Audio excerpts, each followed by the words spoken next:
কেয়ামত কত দূরে জানি না, তবে কেয়ামত যে সন্ধিকটে বা কেয়ামতের আগের যে বেশ কিছু আলামত থাকবে, সেই আলামতগুলোর মধ্যে একটা হচ্ছে দাজ্জাল। তো দাজ্জালের আয়োজনের জন্য ইসরায়েল তাদের যে যা যা করার দরকার তাই করছে। আর আরেকটা আলামত হচ্ছে আরব রাষ্ট্রগুলোতে কী ঘটবে আল্লাহ রসুল বই লাগিয়েছিল, সেই বলে যাওয়া বক্তব্যগুলার বাস্তব উদাহরণ আজকে আপনাদেরকে আমি দেখাচ্ছি।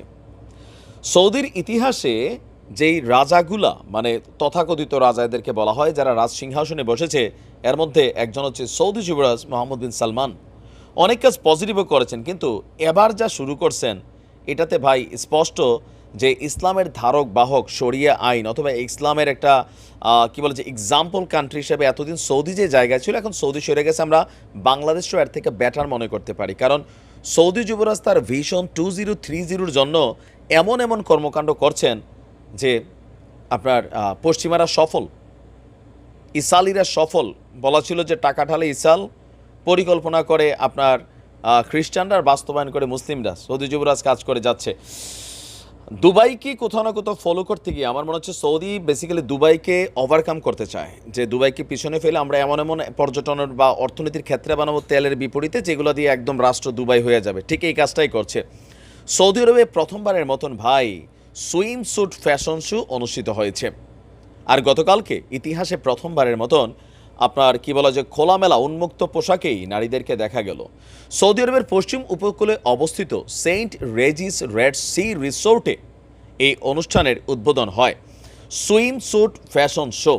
এই শোতে মরক্কো ডিজাইনার ইয়াসমিনা কানজালের পোশাক পরে এতে অংশগ্রহণ করে খোলামেলা মডেলরা। আর এতে পর্দানশীল পোশাকের পরিবর্তে আপনারা স্ক্রিনে যা দেখছেন তাই দেখা গিয়েছে। জানা যায় Saint রেজিস Red Sea রিসোর্টটি Red Sea গ্লোবালের যে প্রকল্প আছে, সৌদি আরবের ভিশন 2030-র সামাজিক এবং অর্থনৈতিক সংস্কার কর্মসূচির কেন্দ্রস্থল তথা গিগা প্রকল্পগুলির একটু, মানে শয়তানের যে প্রকল্পগুলি আছে এটার প্রধান প্রকল্প এটাই।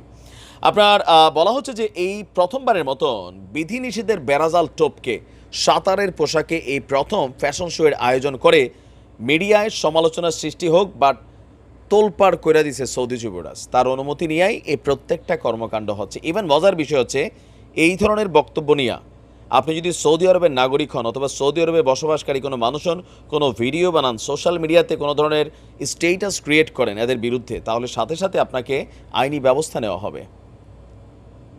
বুঝতে পারছেন সৌদি যুবরাজের কি করার ছিল? তার হাতে যে পাওয়ার আছে, তার যে টাকা পয়সা আছে, সম্পদ আছে, আল্লাহ সব দিছে। সংস্কার কোথায় করছে? ফিলিস্তিন মরতেছে, সেখানে বনলুড়ি, দুম্বার মাংস, খেজুর এগুলা পাঠানোর দরকার কি ছিল? ইসরায়েলের সাথে সম্পর্কে স্থাপনে পশ্চিমাদের সব কিছু এরা মেনে নিচ্ছে। মেরুদণ্ড আর সোজা নাই ভাই। কি ভাষায় বলবেন কমেন্ট করতে পারেন।